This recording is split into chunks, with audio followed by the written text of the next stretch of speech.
had an entrepreneurial background, failed or not achieved what I wanted to do, or felt that the industry wasn't right, pivoted back into employment. And then I've pivoted back out again. And I realized is to be a success as a founder, you have to have the guts to fail. And if you don't have the guts to fail, really, you shouldn't do it.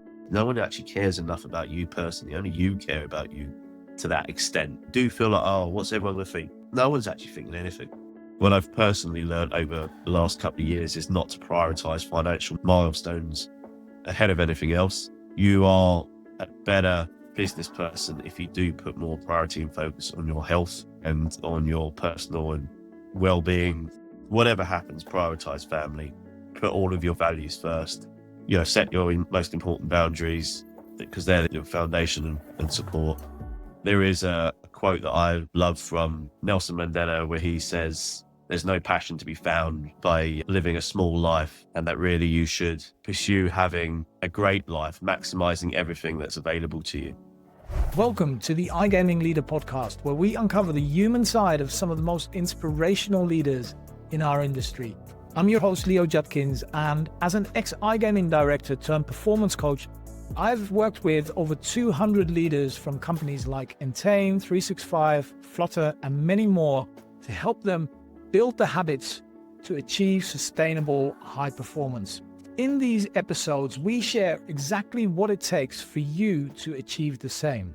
So with that being said, let's dive in.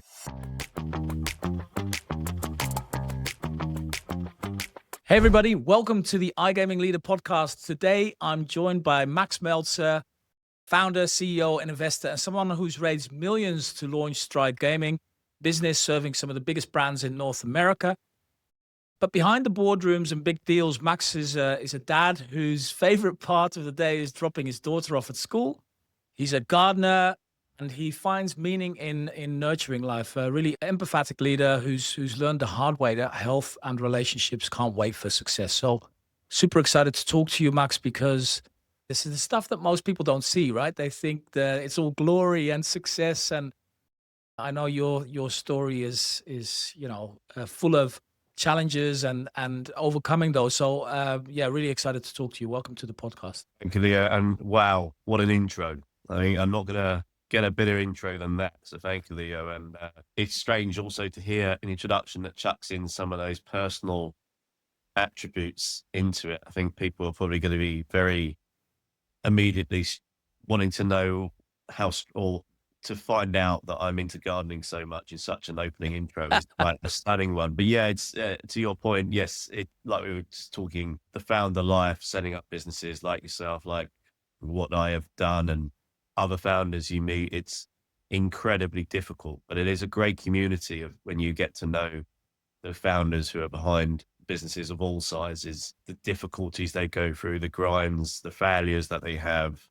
And then the new births of other opportunities that come from it. And I love it. And the longer it goes on, the more I understand about the strains of founder life, but also the gains, which are not just financial. It's being part of something exceptional where you can grow and hire talent, build. It's super exciting. So yeah, anyway, in any case, thank you for having me on the show.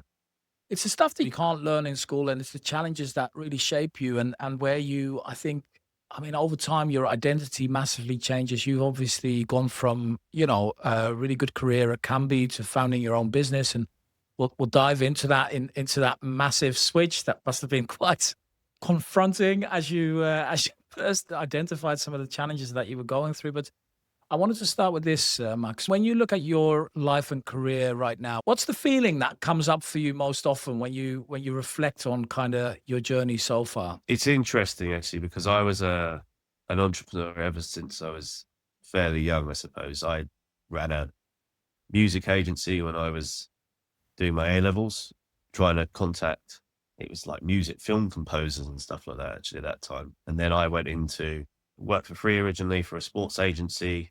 Eventually got a very small sort of part-time job because I was willing to work for free, but also I actually utilized Facebook at a time when lots of people weren't using Facebook to contact footballers. And I was part of a cricket agency and a golf agency called ISM, run by Chubby Chandler, who had Rory McIlroy at the time and others.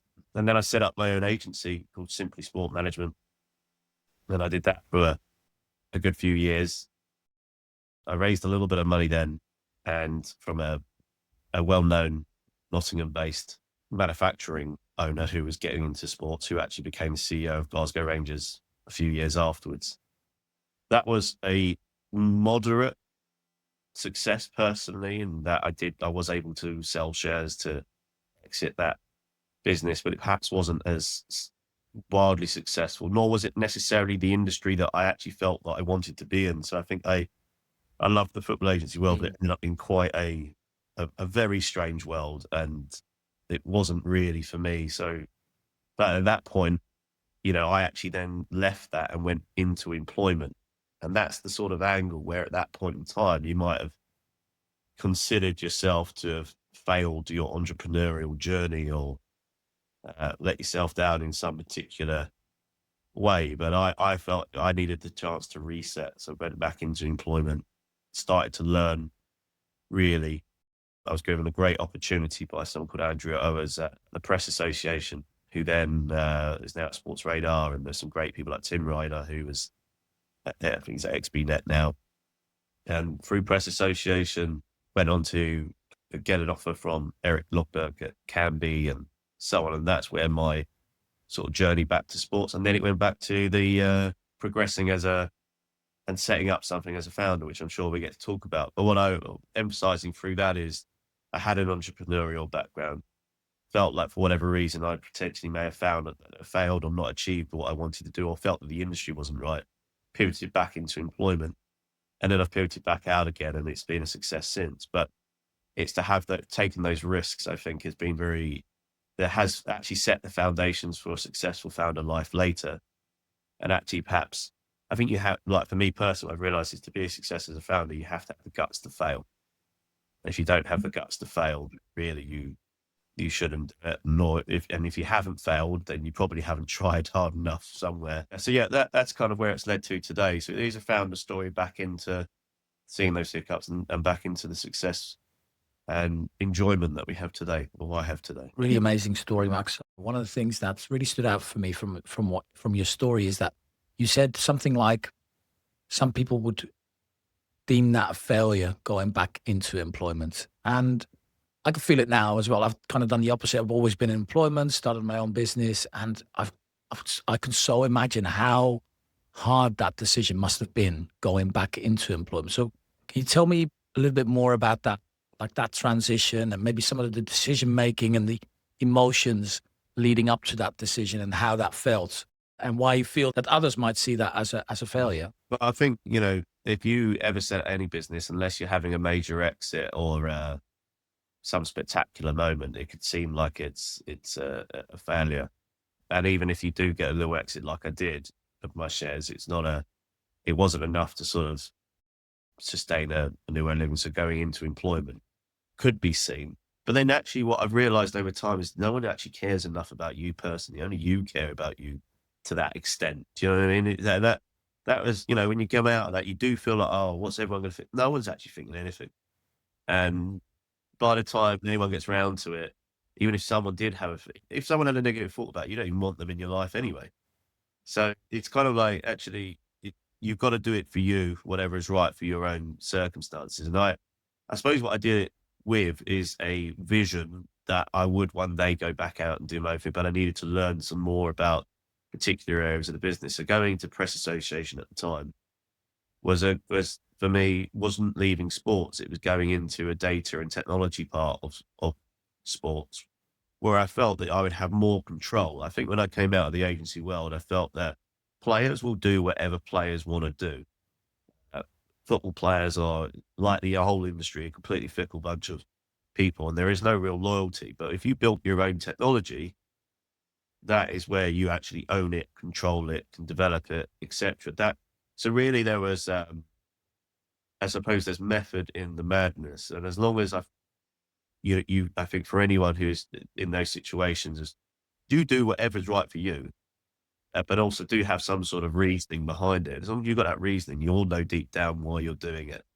So I think that's why I wanted to take that step, is and yeah, and it's right. There might be perceptions, but sort of just in the end didn't care. It's this whole story from Steve Jobs, right? About connecting the dots, looking backwards. It's always like afterwards it makes sense, and looking forward, you kind of do it because it feels right from, the way it feels in your guts, or not because anybody else tells you. But yeah, so that makes a lot of sense. Um, as you went through those transitions, Max, what's a belief or a value that you feel has changed the most for you over those last few years? I've been lucky enough through the business, even for example at Strive, to be able to do some secondaries, and I've been able to have a very, develop a very comfortable life for myself and for my family. And it's given me an opportunity to make personal investments and continue in my own personal pursuit of wealth and generational wealth creation for my family. And I still am probably even more driven today than ever. And I've been part of a venture fund called Astralis Capital as well as venture partner. I've learned a lot, but I think what I've personally learned over the last couple of years is not to prioritize financial milestones ahead of anything else. I definitely think that you are a better business person if you do put more priority and focus on your health and on your personal and well-being, mental well-being. So it's probably only in the last couple of years I've really put a huge amounts of effort into. You talked about the gardening, which I find is just a very digitally unplugging experience, because I think that's also an imperative to get away from.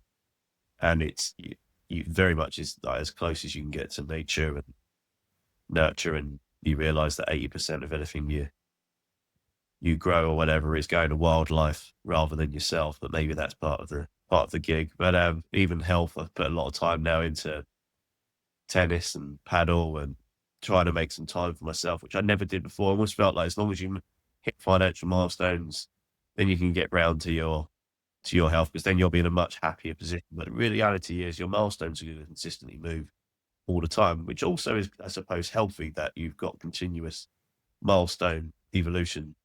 But yeah, you can't be in the neglect. And I've actually found the healthier I am, it doesn't mean I'm in a superb shape, by the way. Now there'll be people watching go, well, I've seen you, Max, and you're still got a beautiful tummy there. But I'm certainly more healthy than I've ever been. And since I've been running Strive, that is. And it certainly helps in decision making. And I do find, inspiration from CEOs that I've seen have got an amazing sort of work-life balance. Pontus Lindwall, who's an investor, Betzner investor in Strive, he has this amazing ability of, maybe it's ultra cycling or whatever he's got as his interest, which maybe I'm never going to be in that world. But, most good CEOs have some sort of healthy outlets along the way. And I think that's something I've had to learn, is try and incorporate that in my own structure, because it makes me a better person. And that helps me with clarity and better decision making. So that's really what I've learned in the last few years. That's such a good story, Max, because it's so true, right? We park our health and relationships and family and ourselves very often just to hit business milestones or financial milestones, thinking, all right, once I'm there, I'll sort it all out. And well, that once I'm there actually never happens, because we keep moving the finish line. And B, it's like you found, right? It's the opposite. So what's the moment when you realize that, mate? Like I think very often those kind of transformations, they often happen in these kind of pivotal moments where we get confronted by ourselves or by someone else, or by a scare, whatever that is. So what was the moment where you realized I've got to sort this out? I don't think there is personally something that is as drastic a moment for me. I mean, basically, it hasn't been that healthy, right? I realized I put on quite a lot of weight, etc., which I haven't dropped. So it's not like I'm here saying this is amazing. Dropped a bit, not an amazing. I'm a lot healthier than I've been for years. But I think it was more of a moment that it cannot continue being that everything else is prioritized. Because it actually didn't. I started to realize it hadn't made me feel good at all times. I wasn't feeling. And what is the point in what you're doing if you're also not enjoying a lot of life at the same time? So I started to. That's probably the point where I started to analyze, you know, what is everyone else doing? Started to read a lot more, started to open my mind up to other people and their views, just so I can understand what's the best. And I started to realize by spending more time actually enjoying the things that you want to do or being healthier actually benefited everyone, including myself. So I just felt that I was going on I just somehow started to realize that the journey is fantastic on a business level, but I'd somehow been leaving myself behind. So maybe that why it wasn't a drastic moment is maybe I'd been feeling it for quite a long time. And then somehow at one point, my body went, enough is enough. Let's try and address those aspects and find a greater life balance. And I think I found that by listening to podcasts, reading, everyone has a balance. But I suppose everyone has to find it at some point. And you think it comes naturally and you hear all these things, you read and you listen, and you don't necessarily, it doesn't necessarily land, but at some point it does land. And I found that point, definitely found that it's been much more fruitful for me to have that positive mindset and get out there. So that's where I'm at today. Yeah, I guess you kind of need two things to happen, right? On the one hand, kind of what you're describing, on the one hand, just hearing it from others and seeing others around you that are really successful and have a good balance, take care of their health. And on the other hand, also you feeling that, maybe not hitting this, deep dark moment, but seeing that things are slowly getting worse and then kind of almost projecting that forward, extrapolating it and going, well, that's not going to end up in a great place. And then those two things together, Yeah. they create the change. Yeah.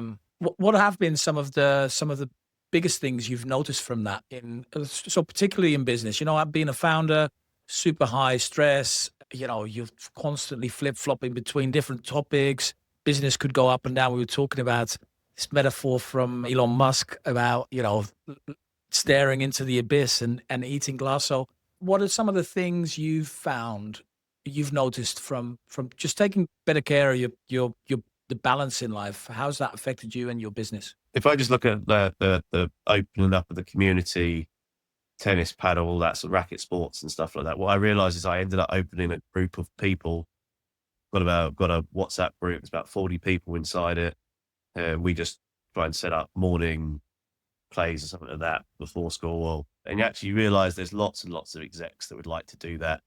If not, you'll find people that also are, even people that haven't addressed their own fitness issues, who are more than welcome to join and play as well. And you end up having a greater community of people, investors, business people who you can connect to. I think one of the big things I'd say from a health perspective is that, yeah, if you do look at CEOs that look after themselves, they're usually playing sport, whether that's golf, whatever it is, or they're usually combining it with business. It can be combined. So look at that as I found that as the best example I found around fitness and that side of things. But I mean, first of all, always found that you've got to, whatever happens, prioritize family, put all of your values first.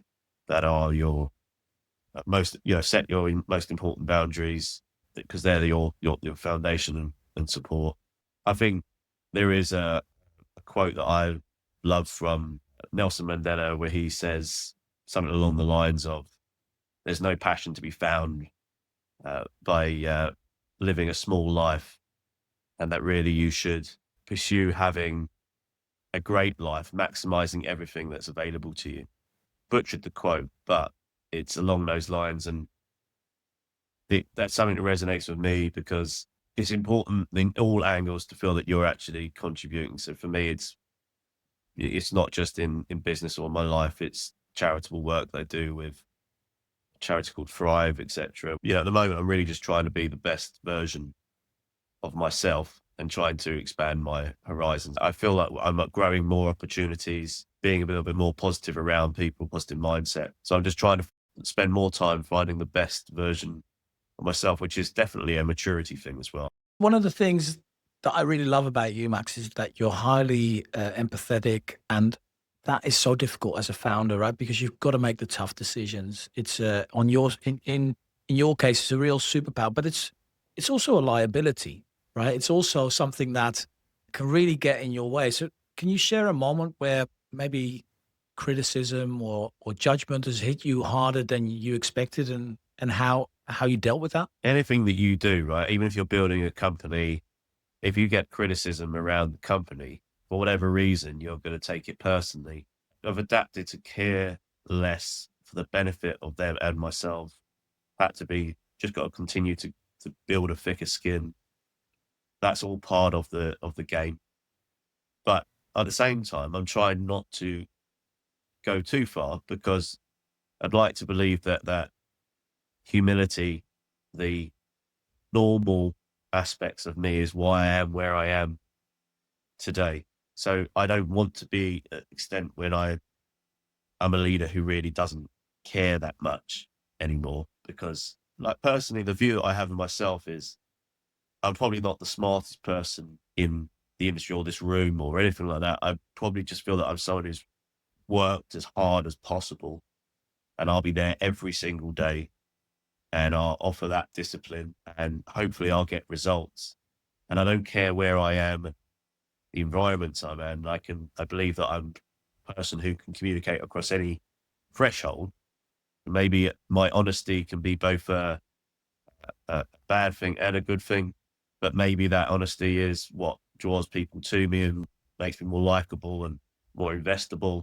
The thing is also, you obviously you shouldn't change yourself, right? You should just be authentically you, and that's your superpower. It's what makes you good at, any area of the business, right? That have it being able to put yourself into somebody else's head and trying to understand them, and that empathy, I think, is key to business development, investment, any area. And yeah, trying to compromise on that is probably not the right thing to do. You're just going to have to accept that there's going to be some hard hits from time to time. But that is the road Yeah. against the lifestyle of a founder, I think, or any business person. Just find a way of being a little bit, diversify your risk in whatever terms that means for yourself, and just enjoy things. So that's probably where I'm at. Look, I've found in the last few months, I've got a coach that I meet once a week for an hour at a time. I find that highly beneficial, just to recalibrate my thought process around working.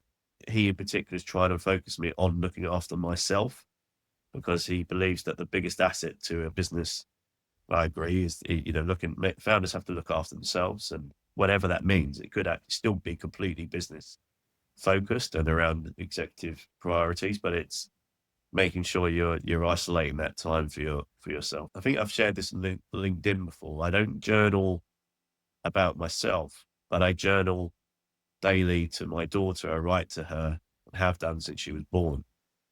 A daily journal, just talking to her about what's happening around her, my feelings, my experiences, thoughts around it.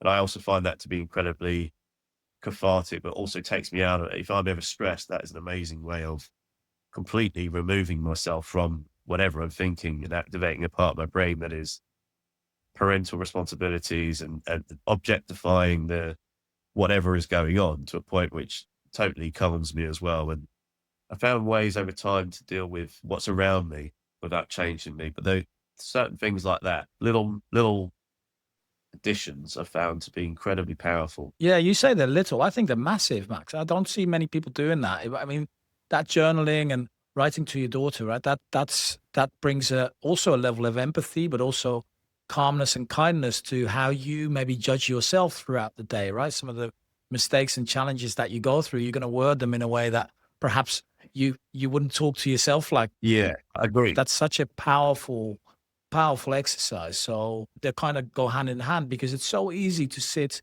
in isolation as a founder and CEO, and to, stay inside of your own head and to make those decisions in isolation, doing your best, of course, and making those decisions to the best of your abilities, but having an outside view and vocalizing things, writing things down, talking them through with someone else, they absolutely help you clarify some of those thoughts you might have around the really tough decisions that you can't talk to anybody else about. So have you found that as well? I think you've absolutely nailed exactly the experiences that I've had. I mean, you're exactly right. When you're journaling to my daughter, I'm completely softer language completely, and I'm much better at assessing the overall situation or opportunity that's in front of me, and trying to actually give advice.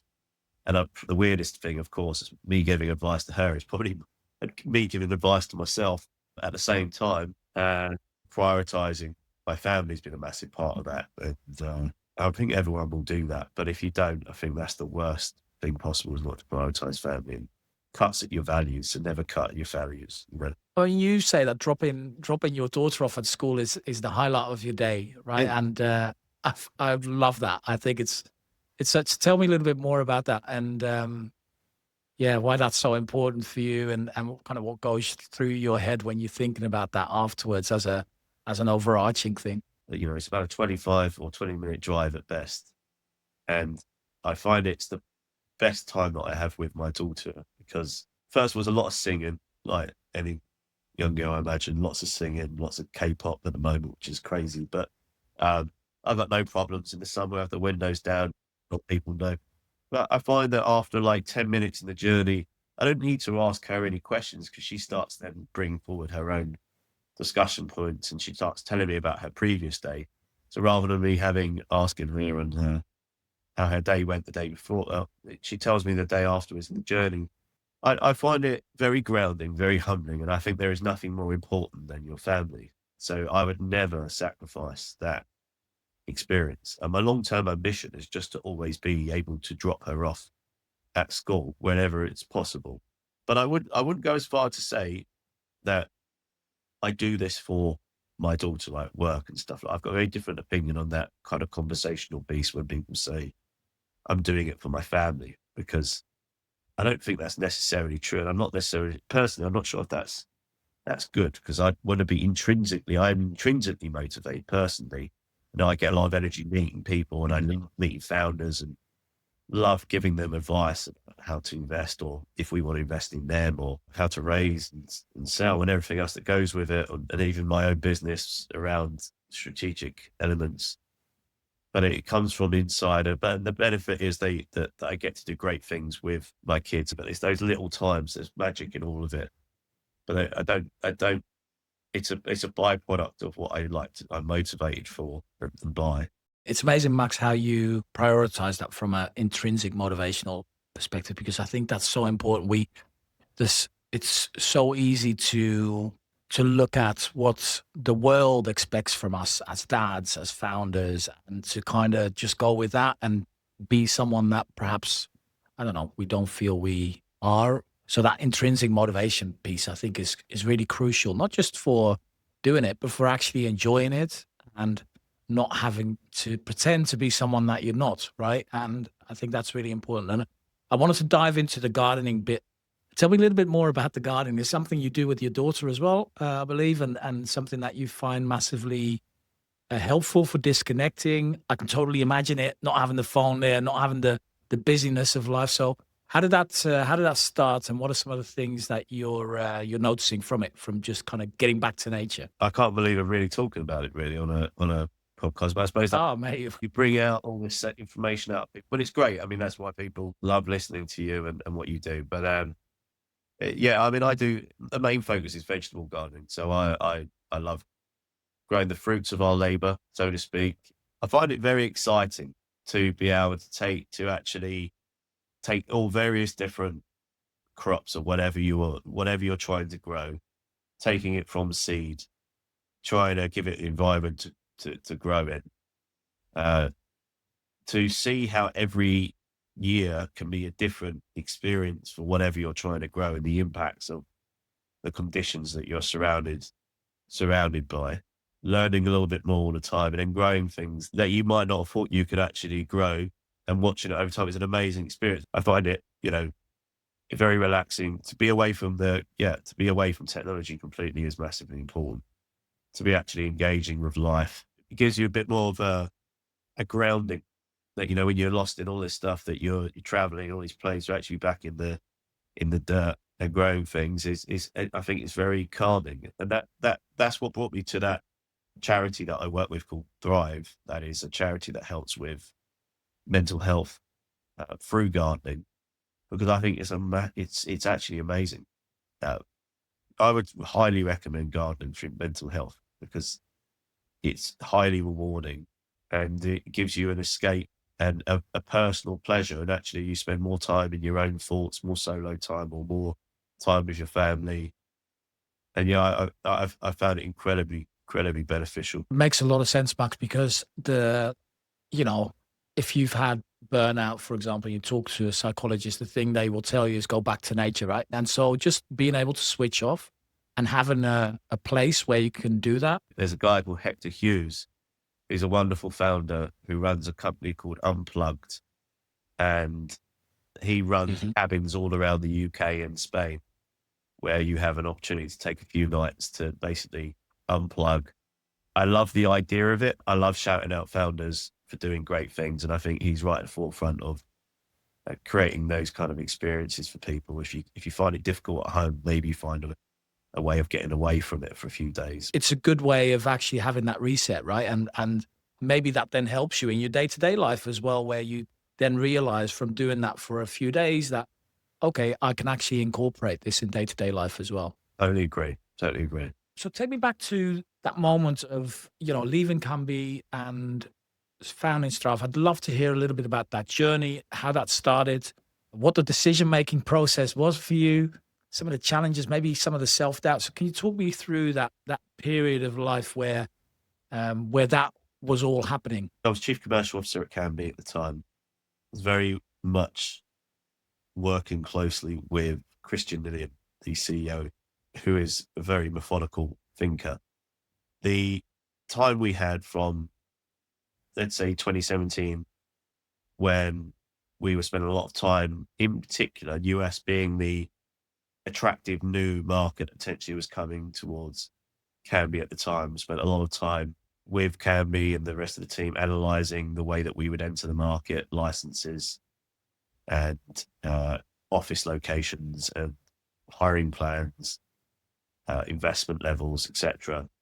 Spent a lot of time into that, a lot of early meetings in 2017. And then it did indeed happen when PASPA was repealed in 2018, opened up a huge opportunity for Kambi. At that point, I just hired, who is now my co-founder, Damien Shueb, and another amazing salesperson. Time was Sarah Robertson. We actually had a really cool team. We had a really great tech guy in there, James Letchford. We had another sales guy in the industry called Ross May. Just pulled together this really sweet commercial team. I mean, actually remember it can be them saying that the CFO saying, I've take a bigger budget, hire more people. And I actually said, no, I think that's very rare. Most people do just take more budget to hire more, but the way I saw it is you, as long as you have a very good sales process, you and a good split of territory, you'll know the capacity in which people can work. And to get the best out of people, sometimes is to have less than more. But to summarize, between that group, we ended up doing so many deals in North America, absolute graft, and some great market intelligence work and approach that was unmatched commercially.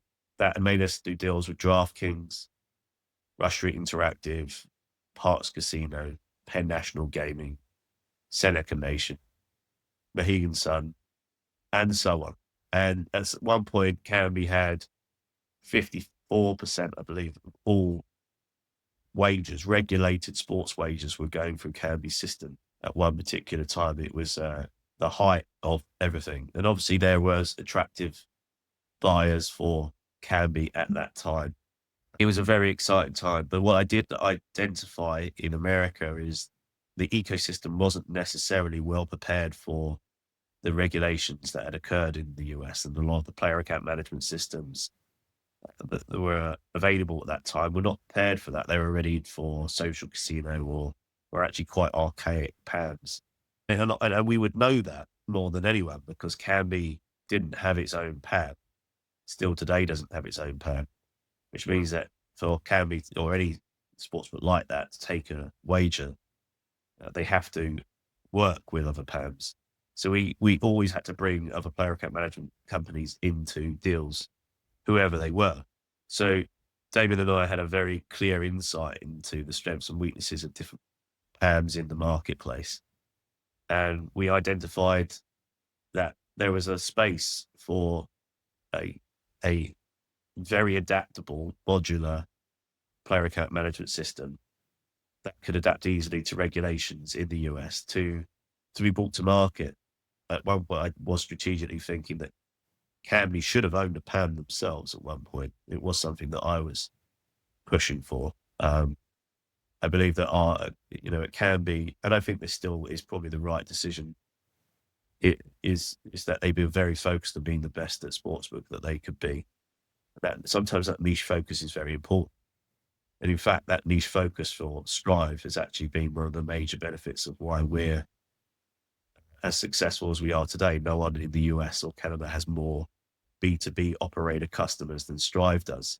But it was an interesting time because our our seed round to get started was an investment from Betson into our business. And the reason why David and I went out to build the business and seek a operator like Betson was because we knew in America it's so important to have a proof of concept and make sure you're actually licensed and live.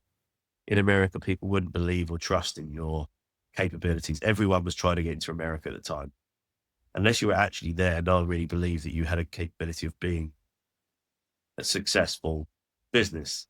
So to raise the money we did from Betson, they would then become an operator in Colorado was very important to us. And we knew that they also wanted to enter into Ontario. But obviously it was difficult when we left Kambi because I think people were unsure if we were setting up something that was going to be competitive to Kambi. And I don't think we could reassure people enough that was not what we were going to do. And I'm sure that, if I was in the Christian's shoes or anyone's shoes at that time as a CEO, it would have been quite scary for me because that meant me as the CCO and David as my right-hand man, taking a big chunk out of the commercial function was difficult. But we tried our best. And I can tell you that, I worked my entire notice period at Kambi. I gave everything to making sure that the handover was as smooth as possible, hiring the right people, encouraging promotions of the relevant people I thought would be fantastic, like Sarah, who is phenomenal, involved in hiring their new head of account management, who I hear is doing great things, helping them with the HR manager. I'm a big believer as well, by the way, that when you exit really well. Like bring value, show value. Show that when you walked out the door, they go, well, he really did a great job in passing it on and doing, and that was something I wanted to do. And I would always do. And I'd love to see that from everyone. Kambi were very good at that, in understanding that part, even though there was some underlying concerns about the competitive nature, which there wasn't. It was a necessary time for Damien and I to do that because we were hugely driven and ambitious. And there is a point where you can only, there is a delta, of course, between what are you're able to gain by being in certain employed situations compared to what you can achieve getting out there, being an entrepreneur. And some people ask me, do I have any thoughts about regrets or not in an instant. It's been an amazing life-changing journey taking me to where I had always envisioned or hoped that I would be. And we're now on a journey that could take us even further in life, and even to be in a position where I can now give other people advice about fundraising or building businesses is a beautiful place to be. So it's not that it came without its bumps and bruises on an exit. I think that is something you're going to have to come with. But everyone now retrospectively, everyone's very respectful of what's been achieved by David and I at Strive, and the way that we did leave it on exit.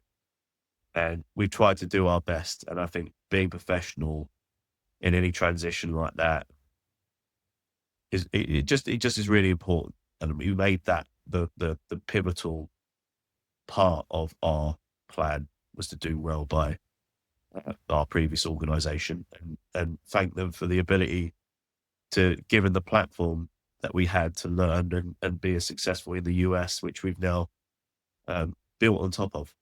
Such good advice because not just, I mean, people often talk about that the industry is smaller, you might work together or you might be competitors later on, and that's why it's important to exit. I think that's all nonsense, to be honest. I think it's just a nice thing to do, right? And I think just being mature about it is such a key behavior that we should all display more of. If I hear in interviews, for example, someone who's actually saying negative things about their employer previously, it really deters me. Yeah. First of all, every employer has given you an opportunity, even if it didn't work out. Companies are all at different stages of their progression or life cycles, adaptions. If you hear about redundancies, again, that's something I hear, redundancies as well. It's like, it's a highly charged emotional time for certain companies when they do that.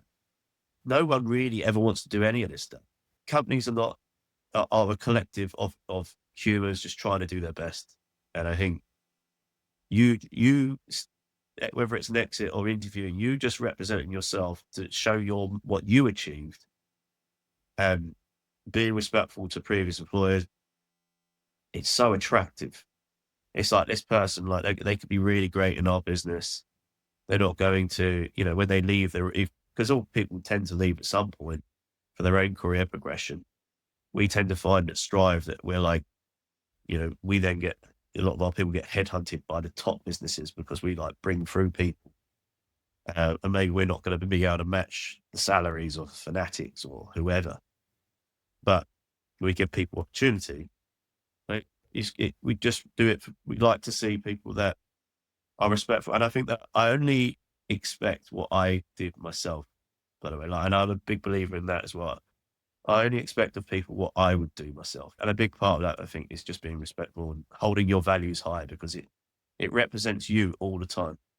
And also on the other side of the table, right? On our side of the table, when you have to go through redundancies with employees or you have to lay off someone because of underperformance or whatever it is, same kind of thing, I believe. Even if you don't believe somebody is a great performer, treating someone with respect and dignity, I think is crucial because that might be because of something happening in life or whatever. I think it's just such a good character trait to just be respectful to people. I had someone who we had to let go once, and I had a phone call from someone who said, well, would you recommend them? And I gave them a raving positive review of that person and why they should be given the job. Even though I kind of know that person wasn't happy about, how the business and, how they might have felt about the leaving. And I think that's how I feel about most people. I actually think that people can thrive in other organizations. And there can be no angst in any of it. Just we all move on to our next opportunity and do what's best for us and our families. Yeah, so true. I just want to talk a little bit about your founder journey as well, Max. We've spoken about kind of leaving Kambi, starting the business. You've also mentioned kind of that the founder grind drains you even when you seem fine on the outside.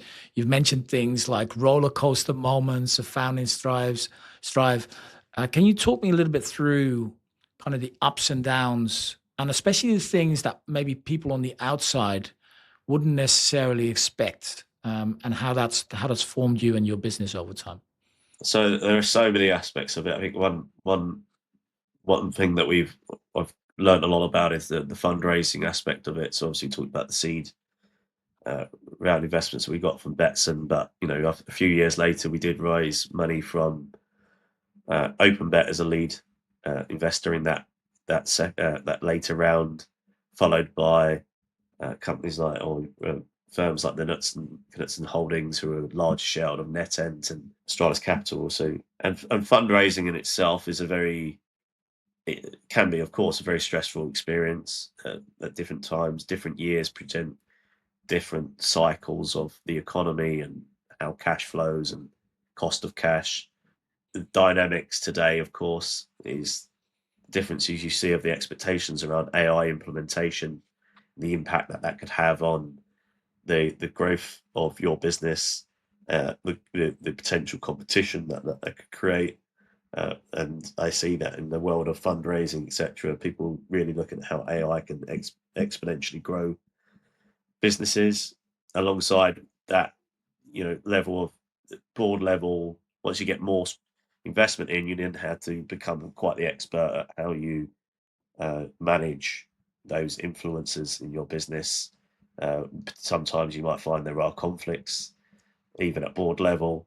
Doesn't mean like drama conflicts, but different directions of the interest for investors and so on. And so you find yourself in this new. You can go the founder journey wise. You go from being a founder who's operationally in the everyday to then realizing you're spending a lot of time in the strategic and board level um, focus and trying to bring people along the journey. I think you certainly learn a lot about how to spend the money that you do raise or invest and how to make it more efficient. There's definitely for us one of the key learnings we spent a lot of time on. I'd say they were actually more like key hires, big name hires at the time with good brands behind them. But that was kind of part of an important part of the marketing push in the earlier days to get recognition. Because look, we were going up against people like Playtech and so on. I mean, these are massive brands, and we're just little old Strive coming into America. So we spent a lot of money in that. We didn't spend a marketing dollar per se, but we spent it in big hires that would looked incredible when you were sat around a table. But over time, really, it became more of a grind investment in product and people, and the smaller you could make it, the better. We had a big office in Vancouver, Canada. We still have a core group of very good people in Vancouver, Canada. Perhaps we didn't need to go as big as we did there in the first instance. We might have found that one of the learnings we found is maybe we wanted to have a 24/7 tech support sort of set up, but again, maybe we should have kept it smaller, more focused in the earlier days. But these are little nuances of every company where you start to figure out retrospectively what could happen. But the to the point of the day-to-day roller coaster, the roller coaster, you could win a deal, but then you could lose an employee who you thought was going to be a long term with you or something like that, or you have a technical issue uh, or at the same time as you closing a new deal. There never seems to be this very calm day that you have. So even though it's more exciting, you get more revenue and everything else. There's always more issues. We're very lucky that we've got a great tech team, a really great tech leader. That does take a lot of the strain and stresses, but every day can be quite the battle. And you know, I think to our conversation, I think off there before is really the founder. Apart from some of the big moments, closing a big deal or new investment, a lot of the time the founders are only being presented with some of the worst bits of a business because if something's happened or because otherwise it's working fine. It doesn't need your involvement. So it's only usually you tend to only find out some of these worst aspects, and that can be quite a drain in itself. But it's something to overcome. All that really matters ultimately is you've got to drive revenues, reduce costs, focus on your bottom line, particularly at this point in the business, because we've gone past just the grow at all costs type scale at this point. And that in itself means you have to make some very key decisions. Um, and I think it's about, it actually focuses your mind a lot more on talent retention, hiring the right talent. There's a lot of time and effort that goes into that, and you have to be very, very careful in your approach to that. And so that's it's from a founder's journey perspective. It's tougher skin. It's trying not to be able to deal with those roller coaster moments, because that is all that life is roller coaster moments, and finding the right people around you, the right talent that you can trust in, and really putting your head in the numbers is where we've ended up in our founder's journey. And that's the kind of advice that I'd say crucially to anyone who's running a business now, is to try and find your head about. And also equally, if anyone ever wants to talk to me about this stuff, I am open to I love talking to founders as well and giving any advice I can. and learning myself. I think we all have to be good at a continuous learning journey, and I certainly am. But yeah, that's probably a bit more on the founder's journey side. Can I just ask you about the like that transition that you mentioned there in the beginning, right? From kind of being more operator to more strategic. I think that's one of the biggest mental shifts that founders have to make as business scales. There's obviously different levels. As we hit 10 employees, 25, probably 50, probably 200, that those are probably the kind of the milestones on how how culture in the business changes as well. And where, but from a founder perspective, I think that's the biggest change that needs to be made, right? Operational to strategic, letting go of the work. Like, how did you find that, Max? What were some of the things that you found most difficult, and maybe some of the learnings that you've had that perhaps would help other founders listening to this as well? I think the first curveball on that learnings that we've had is that whilst you're going through that experience, so are your employees. What you'll find is those star people in your first 10 hires might really struggle when you get to 50 because they want to be in everything as well, like you are. And you find that whilst you might be struggling with the growth, they also might be struggling with growth. And the problem is there are some people who might be really good at being employee 1 to 10 who'll be really horrible at employee 50 because they just can't adapt, even if you really try. And that's not a negative thing. People have certain roles in certain organizations to thrive. Just because someone doesn't work now doesn't mean they're bad people or bad at what they're doing, but they've got to find their cycle. There are founders like that. There are some founders who just can never get past being the original power-ups, the generators, and then they hand over to other CEOs as they go, which is also good to know. I think what I found is also being aware fully what kind of CEO am I, and where do I fit.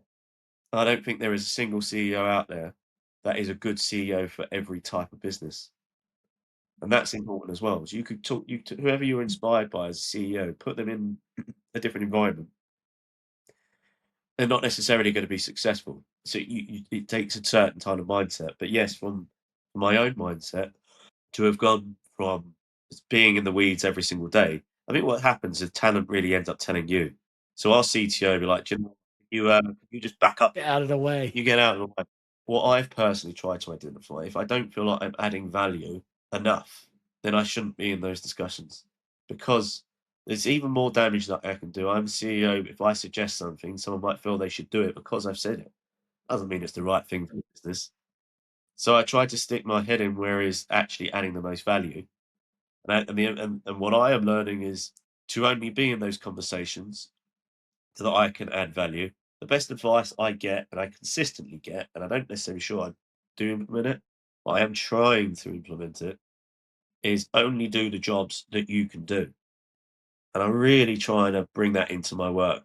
And I can only recommend that to others as well, because otherwise you are wasting your productivity and what you can really bring to a business. So my highest recommendation from what I've seen as being beneficial is to look at what you've got in your calendar and your what's coming up and decide is that only you who can make those decisions or do those things in what's in your calendar. If not, start wiping away and finding out who to delegate to, who can do that, or something of that ilk. So I think that's important, particularly as you scale. Okay, last question for you, Max. So we spoke a lot about your daughter and your balance you have in life and the journaling, which I loved as well. So my question is, what legacy do you want your daughter to see? Not just for you as an CEO, but for you as a father.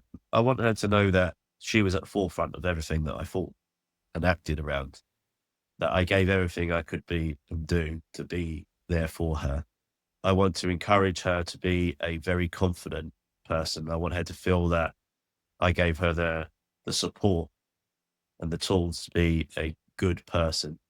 I want her to always feel that she has been loved throughout everything. So that's important of the journal, is that she knows how special and loved at all times that she is. And for me, the representation for her is that someone that was loving, that cared, that was fun, because I think fun's important. We don't live these lives just to be these, boring monsters. We wanted to and I do try and bring that into business.